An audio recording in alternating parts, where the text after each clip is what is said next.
রাসূলুল্লাহর কন্যা হলো চারটে। কটা বলো?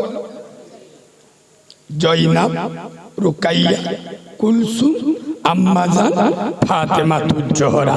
কজন? চারজন। এই চারটে কন্যার মধ্যে সব থেকে বেশি নির্যাতন যার উপরে চলেছিল, মুহাম্মদ সাল্লামের মেয়ে বলে যার দাম দিতে হয়েছিল, এনার নাম হলো আম্মা জান জয়নাব। কি নাম বল? এ বাবু, আমার যদি না ভাল লাগে ছেড়ে দাও। কেন তোমাদের অন্য বক্তা আছে? বাইরে ফক ফক করতে তোরা কারা?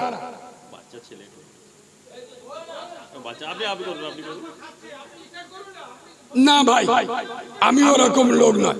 যদি না ভাল লাগে তাহলে আমার ছেড়ে দেন, আমি চলে যাই।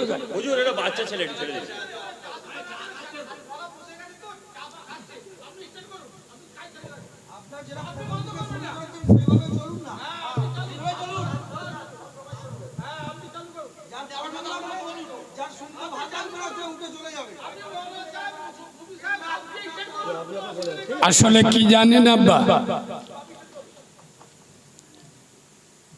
বর্তমান পশ্চিম বাংলায় 100-র মধ্যে 98টা বক্তা স্টেজে উঠে সামলে ওয়াজ করে। এই জন্যই, আপনাদের জন্য। আমি কি কেরসা কাহিনী জানি না? কোরআনের আয়াত কটা শুনবেন? কটা আমি জানি না।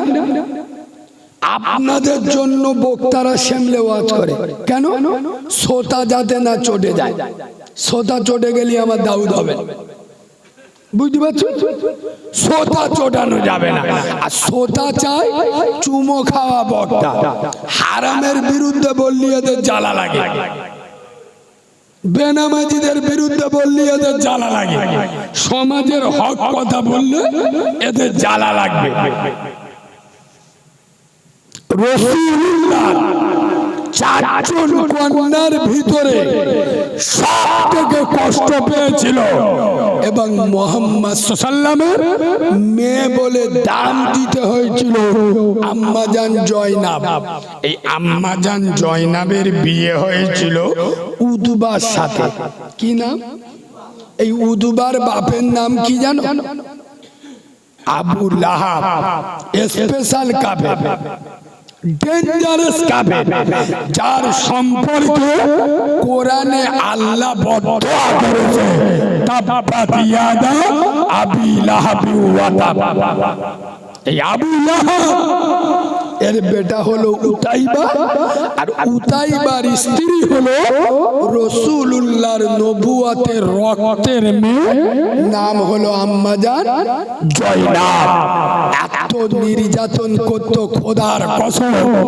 আম্মা জান জয়নাব যখন বাড়ি আসতো তো রাসূলুল্লাহ দেখতো আম্মা জান জয়নাবের চেহারায়, হাতে বিভিন্ন দাগ। মা, তোমার এই অবস্থা কেন? আম্মা জান জয়নাব বলতো, আব্বা আমি মুহাম্মদ সাল্লামের মেয়ে, আমার তো খানিকটা দাম দিতে হবে। হায় হায়, যেদিন রাসূলুল্লাহ মক্কা ছেড়ে রাতের আধারে সিদ্দিক আকবর আবু বকর সিদ্দিককে নিয়ে মদিনায় হিজরত করেছিল, খোদার কসম সমস্ত রাত, সমস্ত অভিমান এসে পড়েছিল এই আম্মা জান জয়নাবের উপরে। আচ্ছা বলুন, পুলিশ যদি কোন ট্রেডমার্ক আসামি ধরতে আসে, তাকে যদি না পায়, তার সংসারের উপরে অ্যাটাক করে না? করে না? এখন মুহাম্মদ সাল্লাম পালিয়েছে, তার মেয়ে এদের ঘরে আস, তার মানে কিরাম নির্যাতন চালাচ্ছে, বুঝতে পারছেন? খোদার কসম, আম্মা জান জয়নাব অন্তঃসত্ত্বা মহিলা চিৎকার করে বলছেন, হে আবু লাহাব, হে উতবা সাইবা, আমাকে তিলে তিলে মারার আগে আমার তো একেবারে মেরে দিলে হয়ে যায়। তা না হয় আমার পেটে উতবা তোমার সন্তান আছে, আমার বাচ্চাটা প্রসব করে তোমাদের কাছে তোমাদের বাচ্চা দিয়ে আমি চলে যাব। আবু লাহাব বলতেছে না, এ বাচ্চা দুনিয়ায় এসে আমাদের অনুসারী হবে, এ মুহাম্মদ সাল্লাল্লাহু আলাইহি ওয়াসাল্লামের অনুসারী হবে। সুবহানাল্লাহ বলবেন।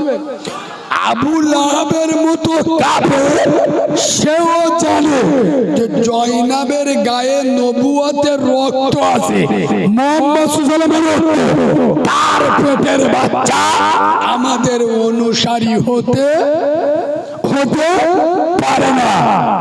চক্রান্ত করে বলা হলো তুমি তোমার বাপের বাড়ি চলে যাও, আর রাস্তার মাঝখানে উদবা সাইবা তীর ধনুক নিয়ে দাঁড়িয়ে আছে, রাস্তার মাঝখানে মেরে দেবো, আমাদের দোষ হবে না, দস্যু ডাকাত মেরে দিয়েছে।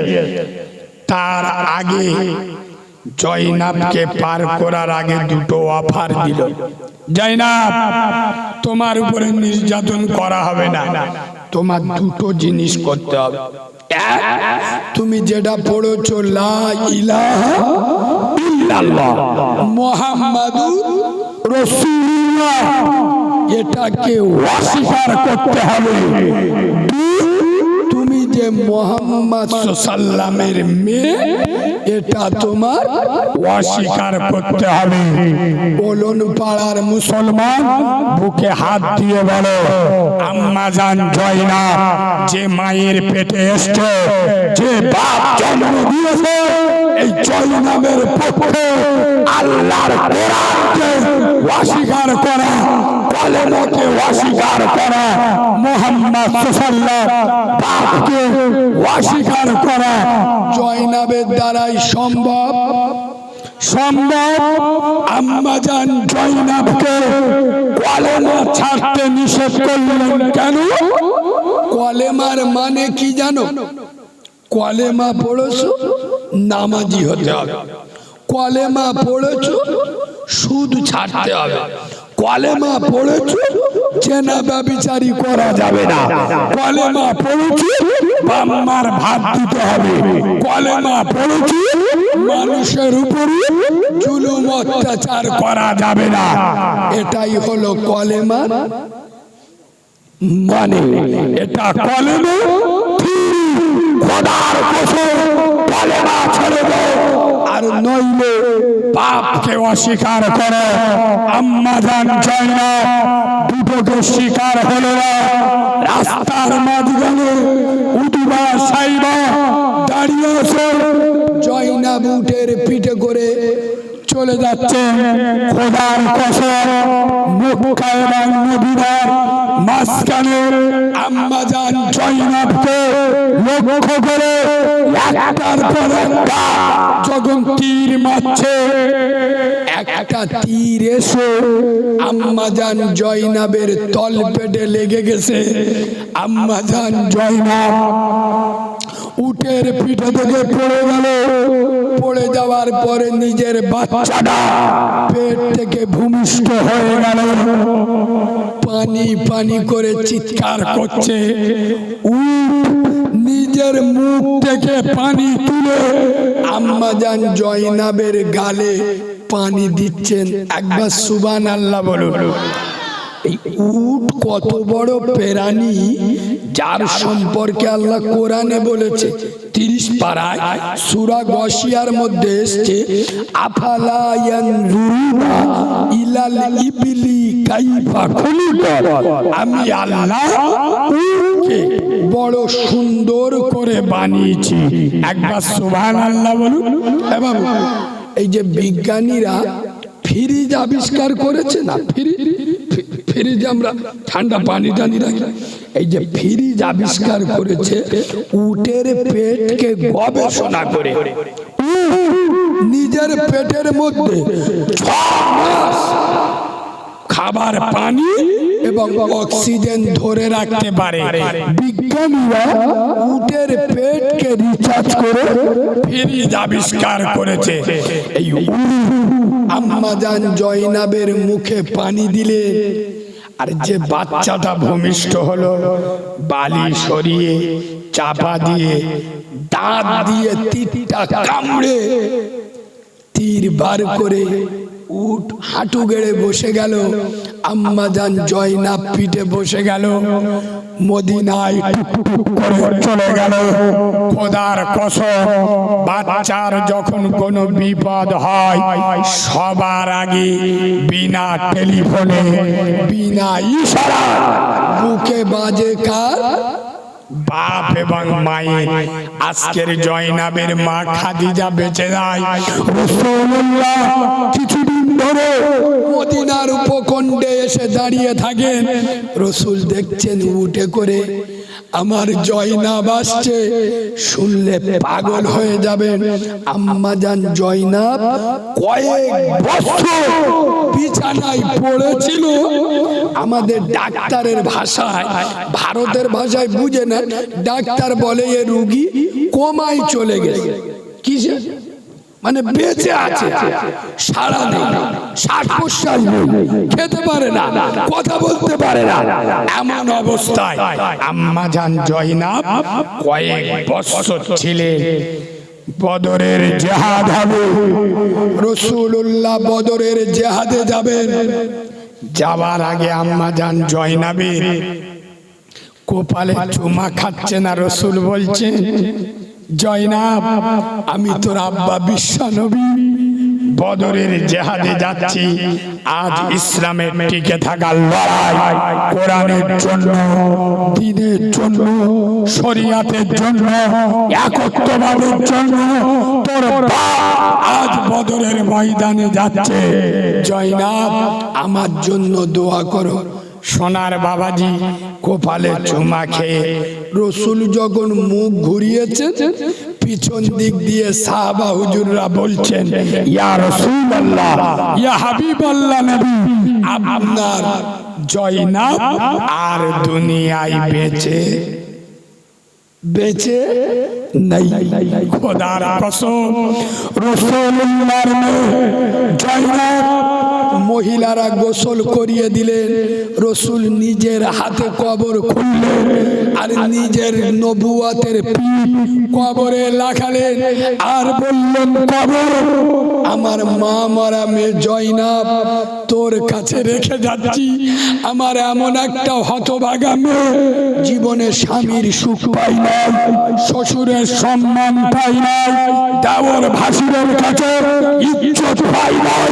আমার মা মরা জয়নাব জীবনে বহুত কষ্ট সহ্য করেছে। আমি আজ আমার জয়নাবকে তোর মাঝে রেখে যাচ্ছি। খোদার কসম, রাসূলুল্লাহ নিজে কবর দিলেন, মাটি দিলেন, পাথর দিলেন, দিয়ে রাসূলুল্লাহ নিজের হাত ঝাড়ছেন আর পিছন ফিরে বদরের ময়দানের দিকে হাঁটছে। আজ রাসূলুল্লাহ শুধু জয়নাবের বাপ নয়, আজ রাসূল একজন মেয়ের পিতা নয়, বিশ্বনবী, গোটা উম্মতের দরদি, আজ কোরআনের নবী রাসূলুল্লাহ ইসলামকে টিকিয়ে রাখার জন্য, কোরআনকে টিকিয়ে রাখার জন্য, শরিয়াতকে চিন্তা করার জন্য আজ রাসূল মেয়ের মৃত্যুর শোকে যদি ভেঙে পড়ে, সাহাবারা ভেঙে পড়বে। তাই রাসূলুল্লাহ নিজের হাতে ধুলা ঝাড়ছেন আর বাঘের মতো সামনের দিকে এগিয়ে যাচ্ছে। আর বদরের ময়দানে সিজদায় অবনত হয়ে আল্লাহকে বললেন, আল্লাহ একদিকে 1000, একদিকে 313, আমাদের কাছে ভালো ঘোড়া নাই, আল্লাহ আমার কলিজার টুকরা, নয়নের মণি, নয়নের পুতুলি, আমার রক্তপিণ্ড, আমার রক্তে দিলা, আমার কলিজার টুকরা, আমার মা বাবা বাচ্চা জয়নাবের কবরের মাটি এখনো শুকাই না। হে আল্লাহ, আমি তোর মুস্তাফা সিজদায় অবনত হয়ে তোর কাছে সাহায্য চাচ্ছি। রাসূলুল্লাহ 313 জন সাহাবা নিয়ে বিজয় লাভ করেছিল। রাসূলের কাছে যেটা ছিল সেটা হলো সিজদা। কি ছিল বলো? সিজদা।